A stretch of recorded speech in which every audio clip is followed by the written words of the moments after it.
Guys, in this video, I have here the quarter 2 lesson. So, this is all about the variation. At first, we have lesson 1, direct variation. This can be read as y varies directly as x, wherein y is equal to k times x, where k stands for a constant. So, in this relationship between two variables, as you notice, when y increases, the value of x also increases, and vice versa.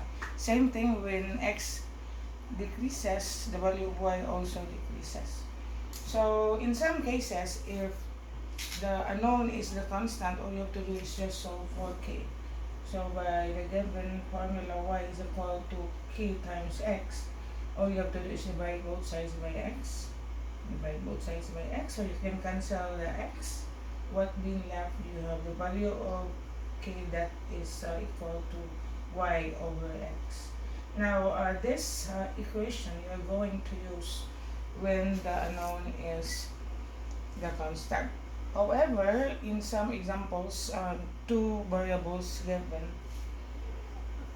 there's two given variables in terms of x and two variables given in terms of y. We have here example 1.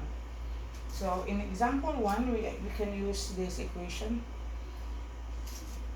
So we just read the problem. If y is directly proportional to x and y is equal to 6 when x is equal to 3. So find y when x is equal to 12.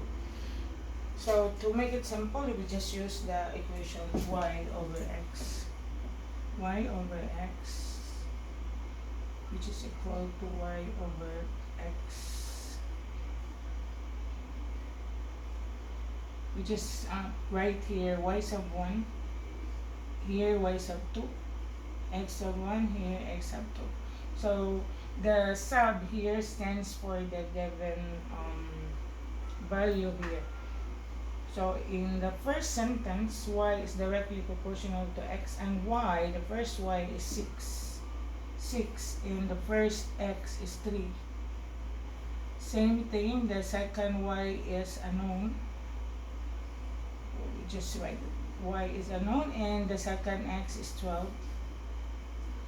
By then, you can solve by simply cross multiplication. So we just multiply 3 times y, which is all about 3y, and 6 times 12. So do not multiply 12 times 6 because I know you find difficulty in multiplication. So all you have to do is just copy 6 and 12.